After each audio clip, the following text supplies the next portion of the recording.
Kajo, kajo, kajo, kayo, kayo, kayo. Uyo me yo lebu osan okami o. Uyo me ya, oh uyo me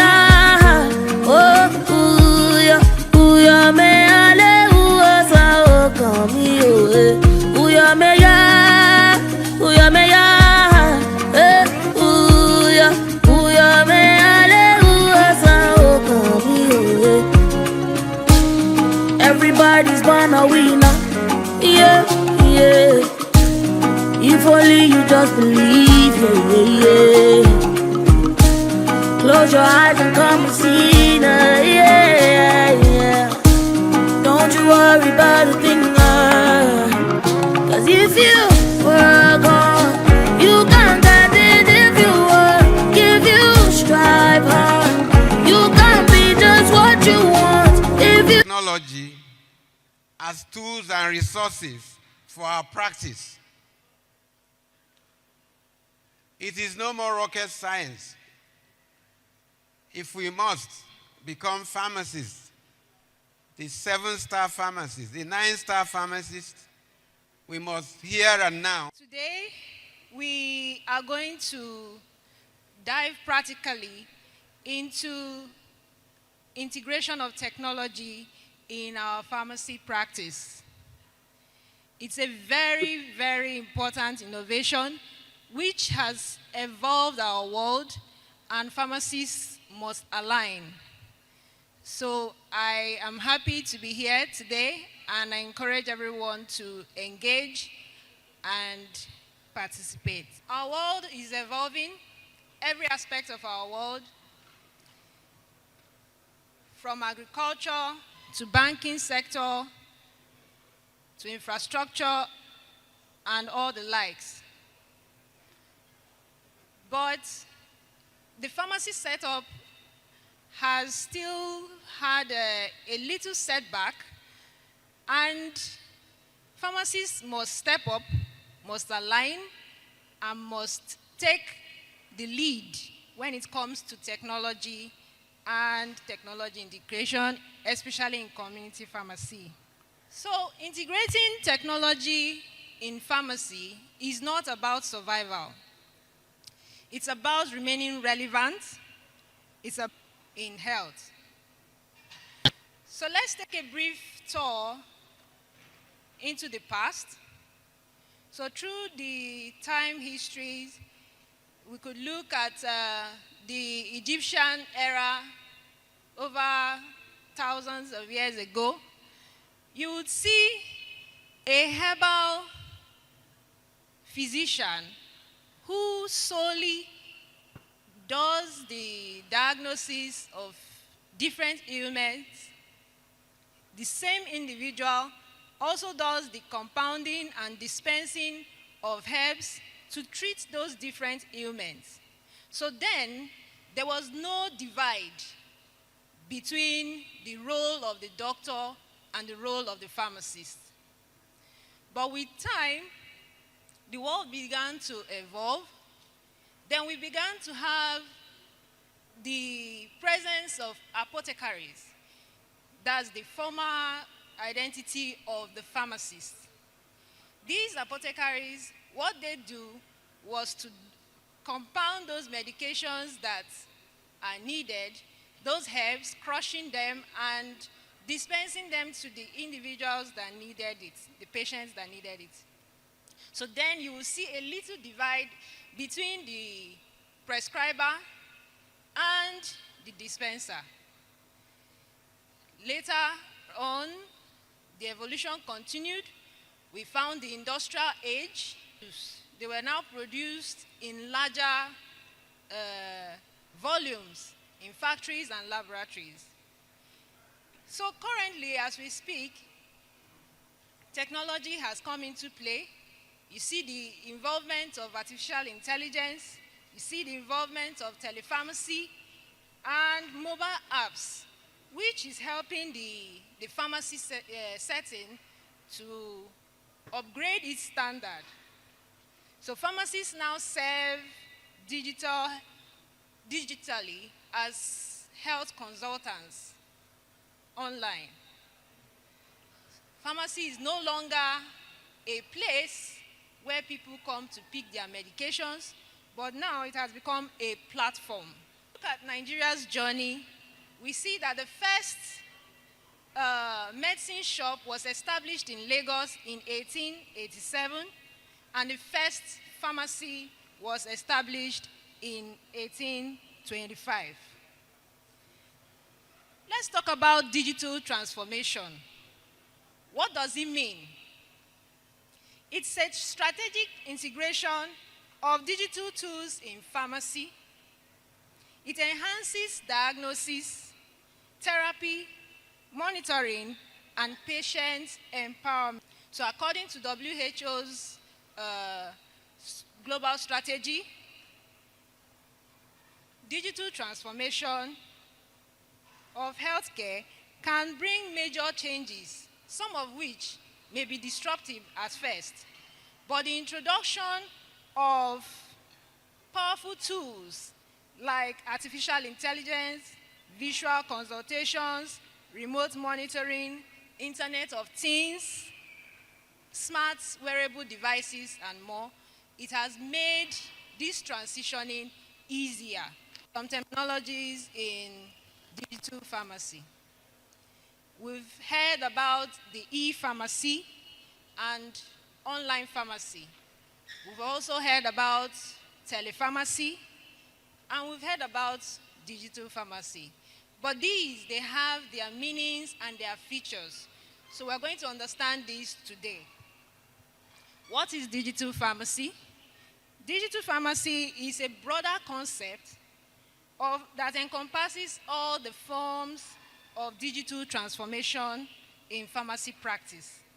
So including the e-pharmacy, telepharmacy, artificial intelligence tools, automated dispensing, and electronic health record integration. What I'm hearing from you is also what I had from Prof yesterday and what we all had, that the time for integration, time for incorporation of digitalization is now. We're not going to wait any longer, which means that the resolutions of this meeting, this conference must say that we are ready. And then, I don't know, the leaders of ACPN, if you are here, or the people taking notes, hello, I hope you hear us here. We will not go away from this conference without deciding how we are going to make it now. We're going to start from those who have nothing, who are not compliant, who are zero compliant, to begin to bring them up to speed to where we want to be. I think that the regulatory authorities are also will come handy. You mentioned NAFDAC, you mentioned PCN. I think that we should also take it to the schools. The curriculum of the schools must begin to incorporate these aspects so that by the time they become pharmacists, we're not teaching them any new concepts. So ACPN, when you're drawing your communique, your plan of action, we must set a committee to begin with asking the states to give a status report of how much have their members incorporated. And then subsequently we can begin to look at how we help. I think that it's important that you are in that committee for ACPN. I'd like to join others in thanking the speaker, Doris. Doris has so many fans. I am one of her #1 fans because I know a lot of things she has to offer. And I know that for any pharmacist that wants to go digital, Doris already has a blueprint of what you need to do when you need to do it. But I'm going to approach this session from a different angle. Besides the chairman and myself, the rest are non-business owners as far as a pharmacy is concerned. So I see myself as an entrepreneurial pharmacist who owns a business. Many of us are interested in talking about pharmacies as if they call them practices. Yes, but I think I started with a practice and now have a business. Even my business has transitioned into an enterprise. Forgive me, there's nothing boastful about it. You usually start with a practice when everything that happens in your business depends on you. Then you go to a business when there's some record of the things that you do, and you can get other people to help you do it. Like in my pharmacy, I don't really do the practice of pharmacy, but then I more interested in the bottom line, whether the services are being provided and they are being provided at a profit. Then if you can now replicate your business, then you can now call it an enterprise.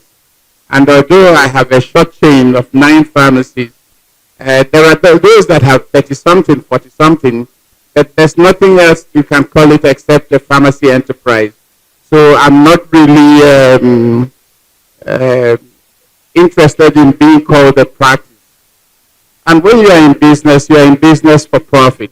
Yesterday, I think due to the want of time, I skipped quite a lot. And I had promised that today, while Pharmacist Doris Mbanefo speaks, we'll still throw light into some of the practical ways that we can digitize or digitalize or digitally transform our pharmacies. I've mentioned these 3 terms, but I still think that we've not come to terms with the different levels of transformation our pharmacies can get to. And permit me to, first and foremost, I'll speak from 3 different perspectives. If you want to know where we are going to, I want to give us a picture of the level of advances that has happened within the digital space. So that when we begin to take those baby steps, we know exactly where our destination is. What I'm only particularly worried about is that when that movement, we start that movement, and the world continues to move, and as we play catch up, that gap does not continue to widen too much. I'll give you probably 3 examples.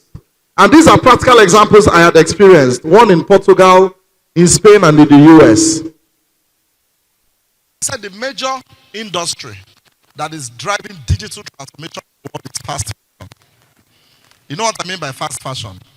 I'm sure the women will hear about Zara. I was in Zara's store in Zaragoza. Now, it will surprise you to note that in most cities in Europe, you could easily, while walking on the road, see something like an ATM machine. It's just like an ATM machine, but it's owned by Zara and the big brands. Hello? And you can go in front of that monitor screen and tap some code and dress yourself virtually. You dress yourself. You take a picture of you standing. Then you now start selecting different clothes combinations. Then if you see the one that fits you from your heart, I'm sure some of us use our phones to play with these things. The very moment you choose, it learns your preferences. And it will also ask you, do you want me to change this? And when you finish doing that and you like it, you place an order. And like Famaike said, before you get to your house, if your house is just 20 minutes, and you make a payment, the delivery is already, even if it's by drone or any of all those things, and they deliver it to you. That's the level that is called augmented reality, where it begins to create you as a human being and assume, even the eyeglasses have gone there, those do eyeglasses, sunscreens have gone there. The beauty of community pharmacy practice, we know we've always been at the forefront of healthcare provision. But digital, to show we are. You said you don't think there's anybody that is still up. We have a lot to learn. There's so much happening within the digital space. AI powered. There's so much happening that we can always keep growing. So what am I saying is that this is very important. We need to open up our hearts and don't feel that it's just for the young people. As long as we're still practicing, we just have to integrate. And then here they've said quite a lot. But in my own practice, I've also seen the impact of digitalization to the extent we have. Currently, we have, I think, about 5 different partners. We have new partners that are coming on board with electric in our ways. And we just feel we're in our ways. And we just feel we've been doing it like this for the last 10, 20, 50 years, and it has to be like that. This conference is saying we have to embrace technology. We have to be ready. It's going to improve the quality of care we provide to our clients. One of my clients, he came around and there was a device, he had sugar at any time, because we're talking about precision sugar at any time, because we're talking about precision medicine, pharmacogenomics, tailoring clients' needs to their particular condition. And with that, we need to be at the forefront of that. What do we need to do? We need to expand our horizon, get ourselves trained, embrace these new things that are coming. And my joy is that the Pharmacy Council, the PCN, is also very much interested in this. The PSN Foundation is working very closely with the PCN and other stakeholders to are talking about e-pharmacy in Nigeria. And I'm sure very soon we're going to be hearing where we are on that. But whatever the level we are, I think what I'm just urging us, let us embrace technology, patient information, patient management, telepharmacy, all of that. We can improve on that by embracing the technology into our practice. So we're embracing technology to improve our bottom line, very important for every community pharmacist rather, because you must survive. But beyond that, you are not a trader. You are a community pharmacist. You are a professional. So you are also using that same technology to leverage, the services you are providing to ensure you are giving improved patient care. Your your software is not only for inventory management. You are keeping your electronic records of your patients. You have management information services. Your clients come back. You are able to see where they are. You are able to, even when talking about collaboration, you can talk to the doctor. This patient is already on this. This client has this problem. This, because you have the data, you have the information. Just briefly, I want to add, some people might be skeptical, assuming that, okay, it might not evolve, or things might not change. But with the history of what I have described to us during my talk, the world is evolving and we can't change it. We only have to take advantage of it and become relevant in each new feature we find ourselves. So by the time we take advantage on time, we begin to see that we are ahead of every other sector or every other aspect in our world. So, but if we don't take advantage of time, you see that time will now take advantage of us. Okay, so no matter how little, is it your smartphone? You could use your smartphone. Is it your laptop or your iPad? Whatever device you want to start with, I encourage us to take advantage of it little by little, engage in collaboration with other pharmacists, digital pharmacists, also collaborate with educators that can teach us some of these digital skills so that we can improve our patients' outcome as well as our income. Not much to say, but to welcome us, because we'll be discussing regulatory matters. And there is a cliche that says, people do what you inspect, not what you expect. And we could see of the gamut of people who are here now. We have Assistant Commissioner of Police in our midst. You'll be wondering, are they regulating us? Yes. They regulate us and they are our friends. We have NAFDAC in the house. And of course, our primary regulator, Pharmacy Council of Nigeria, will be leading the discussion. I'll start with the evolution of regulatory landscape, which started many years ago with the regulation of the use of medicine, that is the practice of pharmacy profession, and the practitioners as against the regulation of products, which started about 2 centuries ago. Regulation of apothecaries started in the medieval era in Europe and the Middle East. several years ago, while regulation of pharmaceuticals or products were found to have started about 200 years ago. Why that? The reason wasn't far-fetched as at then, because consumers of the products and services could meet the apothecaries and get their needs met without necessarily having any intermediary in the name of physician, who later came on board after the division of the apothecaries practice into pharmacy and medicine.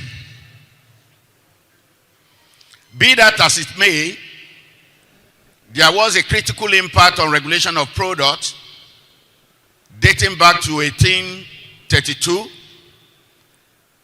and again in the early 60s. The incidence of adverse drug reaction from the use of thalidomide underscored the need for regulation of product and promoted that. That was due to development of fetal abnormalities and focomelia. Moving from the evolution of regulation, I want to move into the subject of pharmaceutical regulation landscape. In pharmaceutical regulation landscape, there are various instruments of regulation. And saying that, we have the Constitution, which is the major and the primary instrument of regulation, followed by the Acts of the Parliament, like the Pharmacy Council of Nigeria Establishment Act, number 31 of 2022, the NAFDAC Act, N1 LFN 2004, and several others. And for this regulation to be undertaken, the pharmaceutical regulatory landscape, which today is known as the legal environment for the practice of pharmacy, is characterized with a tripod of the legislations, the administrators of the laws, and the judiciary. For the laws, I've mentioned few of them, and I don't want to bore us with many of them. And for the administrators of these laws, we have here present this day PCN, NAFDAC, the Nigerian Police, and we have others like NDLEA, the Customs, and several others. Various laws, if the slides are projected, we will have been able to see various laws against the administrators. For the Pharmacy Council of Nigeria Establishment Act, the institutional framework for the enforcement of those laws, or of the provision of that law, is the Pharmacy Council of Nigeria. And for that of NAFDAC, it is the NAFDAC. For the Food and Drug Act, still the NAFDAC, and tangentially the Federal Ministry of Health. For the NDLEA, the NDLEA. For the Police Act, the police. Both the Criminal Code and the other code are within the jurisdiction of the Nigerian Police. We have also the NC, the Civil Defense, Nigeria Security and Civil Defense Corps, as one of the enforcers of the law. Well, because it was said while the media was all out here, looking for the governor, the news had already reached the management of NAFDAC, and the management just simply want me to make a little clarification that in the history of NAFDAC and PCN, that there is no other regime of NAFDAC that have enjoyed good collaboration this year as the president had institution and management of NAFDAC. And that NAFDAC has not this year, and NAFDAC is not making any incursion into this year mandate. And that information that was sent out yesterday is strictly in an error. And if there is anybody that is in doubt on what NAFDAC is doing, that person may seek clarification. So that is it. Now, I hope you had the message. Did you hear what I said? Okay, I can see some people saying no. Well, what I say is that the management of NAFDAC wanted me to make a clarification on what was said yesterday, that NAFDAC does not have any conflict of interest or conflict with PCN in terms of PCN mandate. NAFDAC is not making any incursion into PCN mandate. NAFDAC is having a very good collaboration with PCN presently. But if the maker of that speech, maybe the writer, the author, doesn't really understand what the person saw, the person will seek further clarification from NAFDAC. But that information should be discountenanced. Taking us to the kind of storage facility they want us to have in our premises.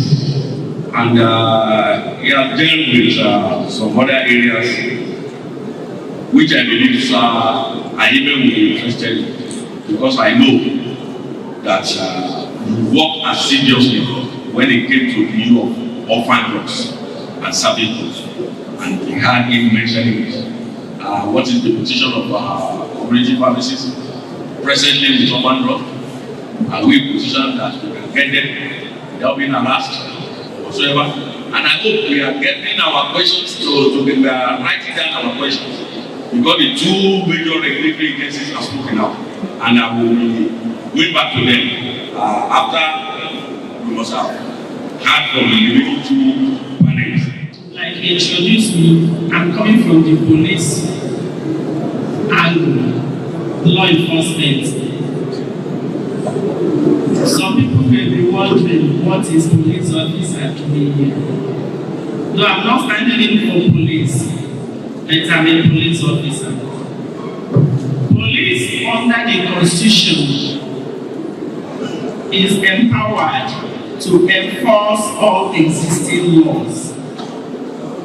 Though in doing that, we synergize with our sister security agencies and relevant stakeholders. Today,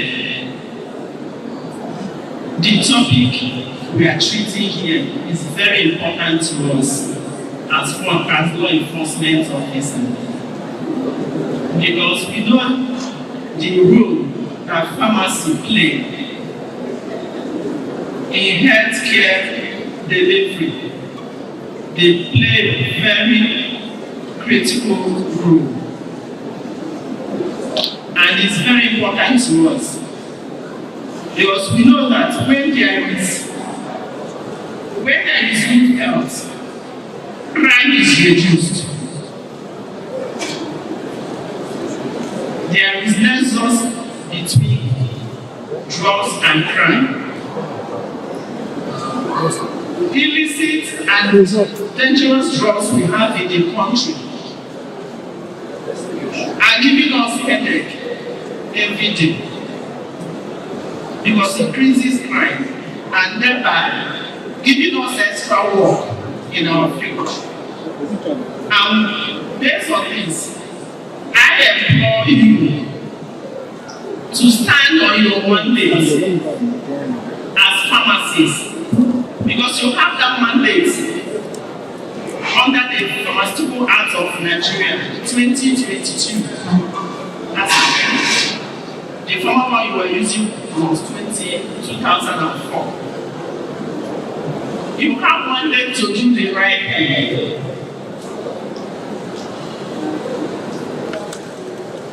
Though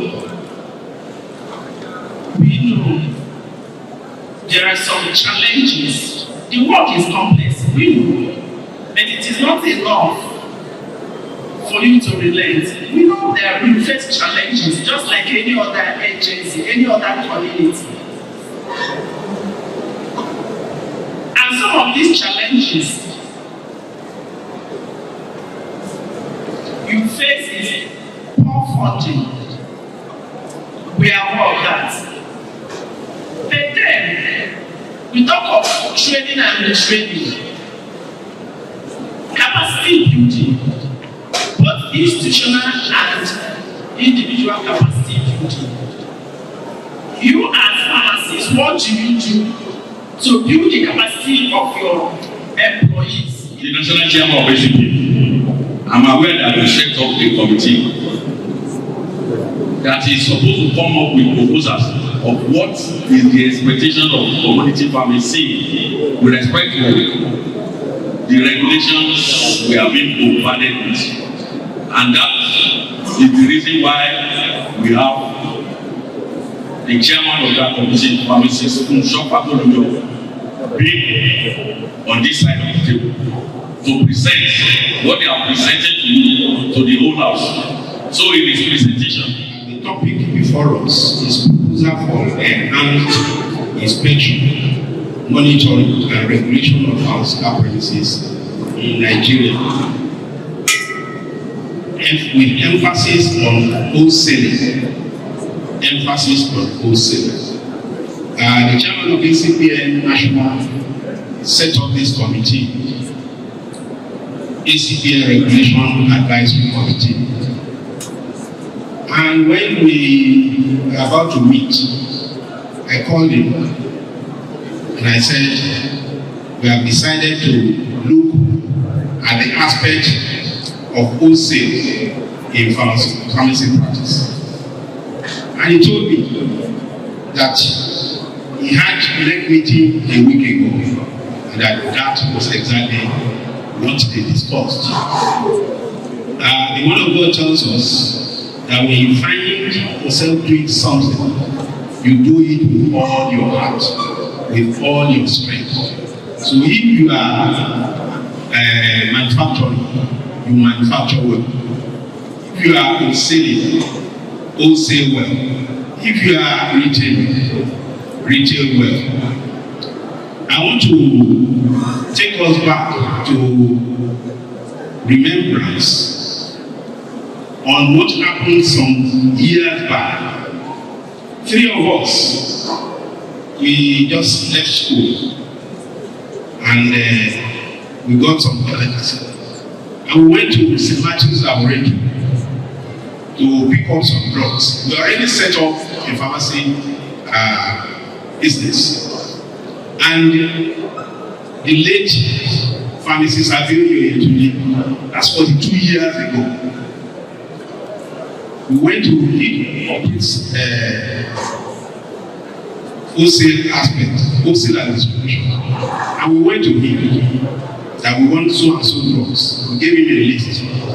And he asked for our annual license and the premises license. We just left school, we just established the pharmacy.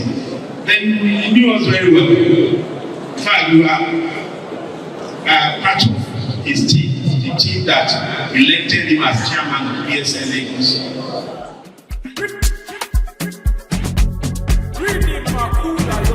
Love is not enough, baby. Come to me, Molo. Love me or you hate me, know me. No mess with me, Mologo. NSC 250, Kumaloni Titi. Giuseppe's are nothing. Good afternoon, everyone. It's a pleasure to be here for this special session by Zolon Healthcare. In the next couple of minutes, we'll be spotlighting on a condition that affects millions of Nigerians across Nigeria. We'll be exploring on the condition called diabetes, type 2 diabetes, which is actually, and also explore on how pharmacists are increasingly contributing to the healthcare of of our patients. We'll also be exploring on how simple innovations in formulation, in packaging, and in local production can make real difference in improving the adherence and care to our patients. So let's begin. Ma'am, Prof, I will start with you. So starting from the fundamentals, when we talk about managing type 2 diabetes, metformin is usually the first line option, but now the SR formulations usually come into play. From your experience in academia and clinical research, why is metformin, especially the sustained release formulation, still considered the gold standard in initiating type 2 diabetes? I think I will approach this in two ways. First is why metformin. So we all know that metformin is very important, has some interesting characteristics. One, the safety profile is very high.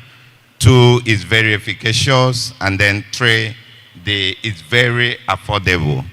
And of course, you know, affordability in Nigeria is a very big stuff because of out-of-pocket expenditure on drugs.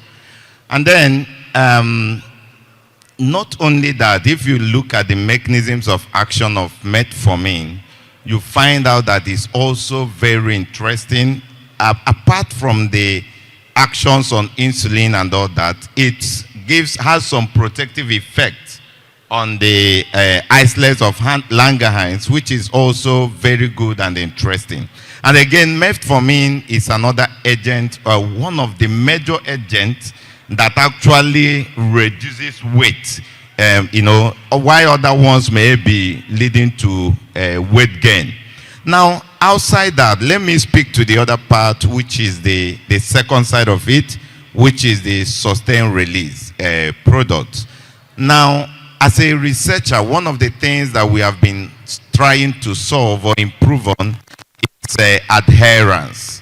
You know, non-adherence to medication is very serious, affecting therapeutic outcome adversely, very seriously. And then that is why, okay, let me say that non-adherence is high in chronic disease conditions, and diabetes is a very good chronic, a chronic disease condition which we are also very, very interested in. Thank you very much, Prof. That was wonderful. Now let's bring it closer to the community level. Farm Josephat, on a daily interact with patients, and I just want to find out from you what these SR formulations are doing in terms of addressing your patient's need on a daily.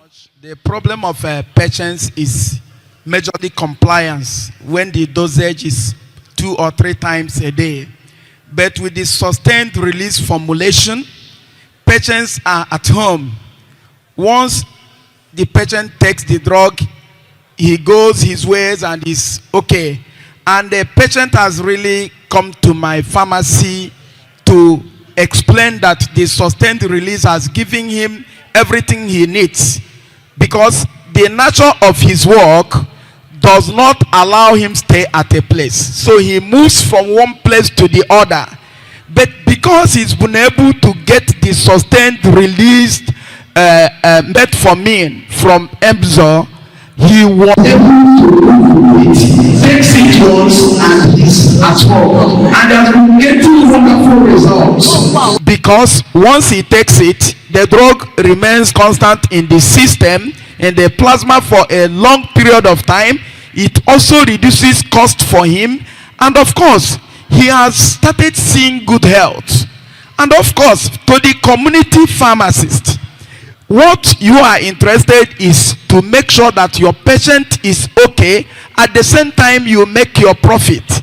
With this sustained release product, clients have been able to see the effectiveness of this product, and they are applauding this product, that it is going to solve a lot of problems for them, give them good health, affordable, and then, of course, makes their work easy, especially people who don't have a work at a place, people who moves around. Over to you, Farm Chris. What's Zolon's contribution to this evolution? Thank you, Farm Freda. So at Zolon, what we usually do is to listen to the patient's medication history, especially based on what the community pharmacists are telling us. So we actually started with glucagon 500 immediate release, which is meant to be taken twice daily. But from the feedback we got, patients were not complying and the GI side effect was becoming much. So that was why we had to introduce the glucagon slow release 1000 milligram, which is taken once daily. And with that, we started seeing better improvements in compliance. But the news here is that this drug before now was being imported. But in the last few years, Zolon under the group of Emzo now manufactured glucagon here in Nigeria. It is now locally manufactured, and that gives us extra advantage because you are sure of the efficacy, you are sure of the source, and as a community pharmacist, you now know what you can stock. So that gives us the confidence to stock the drug, prescribe the drug, and dispense it. Because you are confident that you are getting it at a very good price because the extra cost of importing it has been removed. You are sure of where the product is coming from, so the efficacy is always there, and everything that comes with the product is what we enjoy. We are here to look at our topic, or what we are supposed to speak on, optimizing the Nigerian drug distribution system, a strategic opportunity for the community pharmacists, sustainability and growth. We've listened yesterday to the need to digitalize and adopt tech in our pharmacy practice. It was strengthened further this morning in the first discussion. We've looked at the regulations of our profession, and now we are looking at what we do in the community pharmacy setting. The community pharmacy, we know, is a practice as said by pharmacist Ugu, as well as a business and enterprise, which means that we serve people with pharmaceutical services. We also desire return on investment because we are investing money in our community practices, and that is the nexus for me as an entrepreneur, as a businessman. And so cost becomes a very critical factor in running a successful community pharmacy practice. We also serve as employers of labor and also render services to our communities where we exist. So basically, whatever reduces our costs to get the product to the table, to the pharmacy, right from the sourcing of the raw materials to production to logistics up to the final end user who is the patient. I think the essence is to see how do we deliver products that are affordable, available, and of quality to the community pharmacists, so he could either do it physically or digitally to the patient. The Nigerian pharmaceutical public health challenges an increasing demand for access to quality medicine. The country's drug distribution system remains generally fragmented, unregulated in some parts, and burdened by inefficiency. And within this dysfunctional system lies a profound opportunity, big opportunity for transformation, big opportunity for pharmacists to make investment, big opportunity for leadership by pharmacists and private sectors alike. I'm used to, like the chairman mentioned, I'm basically a local teacher Oko. And when I tell my students in class, is the fact that all the problems in this country are opportunities. If the educational system is in shambles, and you set up a private school that is providing quality value, it will thrive. So in order for us to take over where we have seen gaps or where we have problems, therefore the path to sustainable pharmaceutical care and community pharmacy growth lies in integrating the Coordinated Wholesale Center, CWC, with a reformed mega distribution model underpinned by WHO standard and supported by robust government policy. So my brother has asked me earlier, I hope you will listen with rapt attention and I will send to you a copy of this presentation as well. Number one, what are the root causes of open drug market and unwholesome drug distribution system? The Nigerian pharmaceutical distribution system, ecosystem, is marked by significant dysfunctions, which has enabled proliferation of open drug market, unregulated physical spaces where medicine are sold without pharmacist professional oversight, without adequate quality control or supply chain trackability. Markets such as Idumota, Sabongeri, and Bridget are becoming famous for the circulation of substandard, counterfeit, and often dangerous pharmaceuticals. While these markets are often the focus of regulatory clampdowns, it is essential to understand and address the root causes, fueling the rise and resilience of this open drug market. Number one root cause is weak enforcement. Although Nigeria has robust pharmaceutical laws and regulatory institutions, including the National Agency for, including NAFDAC and PCN, enforcement has been inconsistent, fragmented, under-resourced. I use the word under-resourced because NAFDAC should be having a minimum of about 10, just sufficient for a state like Lagos State. PCN number should not be less 30,000 pharmacists. So we are underfunded, and so pharmacies should be supportive of PCN and NAFDAC more in terms of resourcing by influencing government to give them more resources. Then they will be in a position to effectively supervise and do their role in regulation for the benefit of pharmacies' expansion. The absence of sustained, coordinated, and well-funded regulatory action has allowed illegal distributors, counterfeit medicine dealers to operate with impunity in key urban centers. For example, for NAFDAC to be able to operate, they will have to liaise with the security people. Why can't we have a dedicated security that is dedicated to NAFDAC activities and PCN activities? Inadequate and inequitable pharmaceutical infrastructure. Many regions across Nigeria, particularly rural and semi-urban, they lack formal pharmaceutical distribution centers and access to licensed pharmacies. The average pharmacist wants to be in urban or semi-urban. And so, this infrastructure deficit creates a vacuum that informal markets are quick to fill. Either you will like it or not, nature does not allow a vacuum.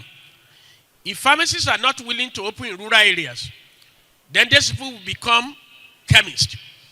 They will even claim to be pharmacists.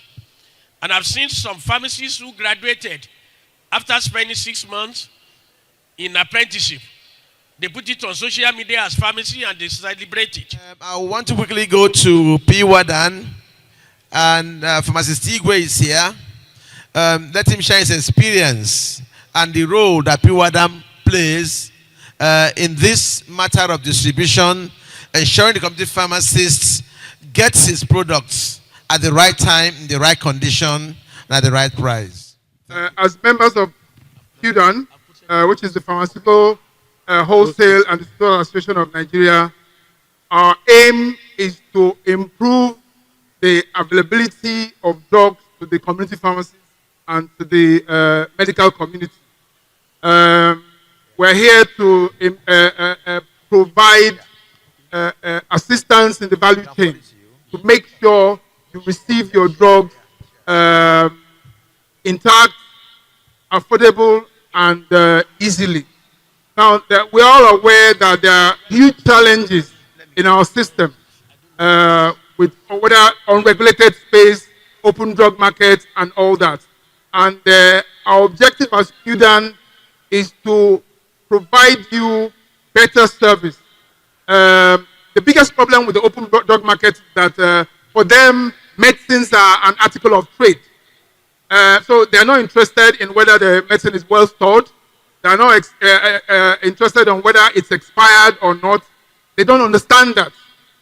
But with QDAN, we're trying to make sure that the medicines you receive are of optimum quality. I'll give you an example. If you took a packet of biscuits and kept it, let's say, in the open sun for a month, and you come back and you open it, there are certain things that will be obvious to you from day one, which is the consistency will change, the color will change, the taste will change. And then you ask yourself, if this will happen to biscuits, how much more medicine? So going to the open drug market to patronize them because there's maybe cheaper, they are cheaper or they are easier to reach, we're not serving ourselves well. The biggest resource of the community pharmacies is because we say that the pharmacist, first of all, is the custodian of drugs. And if we're the custodian of drugs, then the sourcing of the drugs is your most important resource. Honorable Obinde Menaka, I know you're a member of PWADAN here in Anambra, and you also run a retail pharmacy in the different location. So you wear the two shoes about optimizing deliveries to the community pharmacy for profitability and as well as for service to the patients. Could you just speak to this matter, linking your distribution experience with your retail experience in terms of communication? Thank you. We just made a presentation yesterday while we were somewhere after the opening ceremony of this program. Let me start by the concluding statement made by Professor when he was professing, where he said that pharmacists and investors should lead the campaign of transformation within the banking industries. It was part of his concluding statement. And I picked it and say that it's very clear that pharmacists have responsibility to make drug distribution work in our country. Pharmacists are the key players and the major players that can make it work. Now, if you look at the third edition of the National Drug Policy 2021, it made it very clear of functions of the pharmacists, which is also in line with the PCN Act, caption 2022, where they made it clear that pharmacies are licensed to import, export, sell, manufacture, compound drugs, and what have you. It is our statutory responsibility. And PCN went further to tell us that for you to import and sell and live up the true meaning of your pharmacy profession, you must get a place that will also be licensed for practice as a community pharmacist. The main question is this: are pharmacies available coming from the point of a community pharmacy? When you look at the statistics of community pharmacies in Nigeria, how many pharmacies are available at their premises to practice? To talk of leveraging or utilizing the optimization of a national drug guideline in our country. Prof spoke about the issue of licensure and where the regulation becomes very, very important. I want to take that from that point of view. But are pharmacists prepared to pay the price for regulation? Because pharmacists think that increasing the annual licensing fee for them is quite prohibitive. And yet, we want to have a PCN with enough inspectors and enough facilities to do their job. Genga, I want you to share what you think.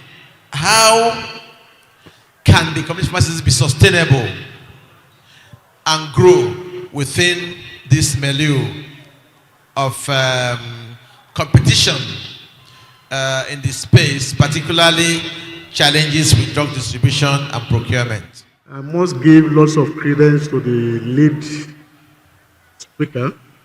He has done a lot of dissection of the subject matter. So in a way, it makes my assignment a bit easier. Most of the challenges listed, therein also lies the great opportunity for community pharmacists to excel. You know, we talk about the chaotic drug distribution, we talk about the weak control from the regulatory agencies, and then the competitors and what have you.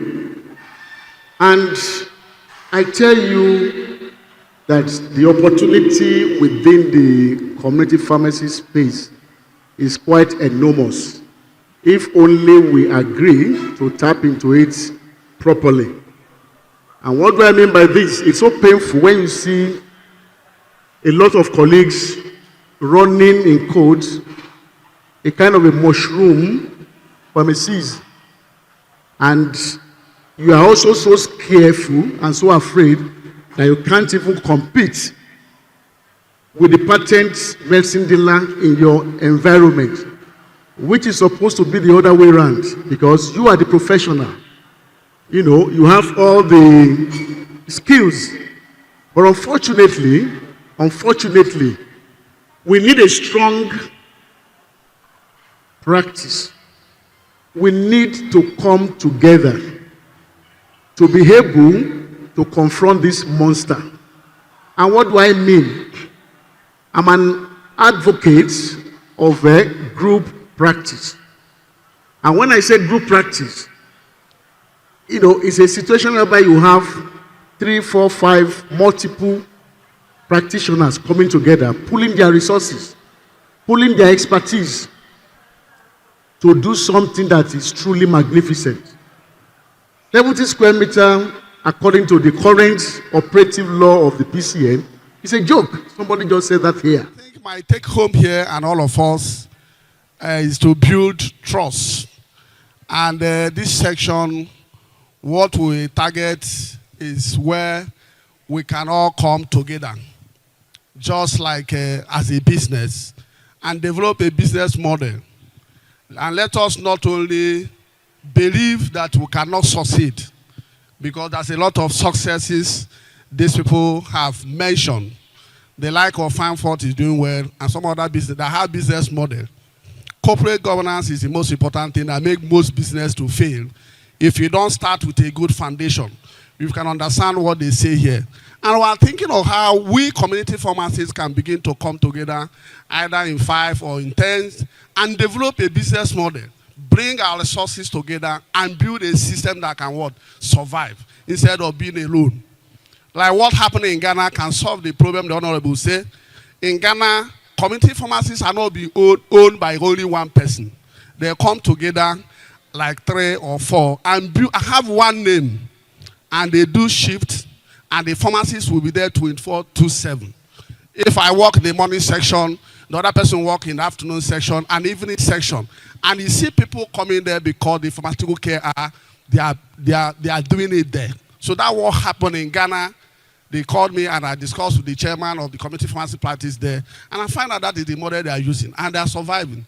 So we are looking forward how we can come together and build up. See, CWC is what we are singing now. Why not wait 1 or 2 persons come up together and go there and buy a shop, take a section. Before you know it, now other people that we see as an advisor will take over. But we can bring our resources together now and build and begin to participate in CWC, because in no distant time it will be all over in the country. Baby, easy. Fine boy like you, easy. You won't kiss somebody, but lose sweet melody.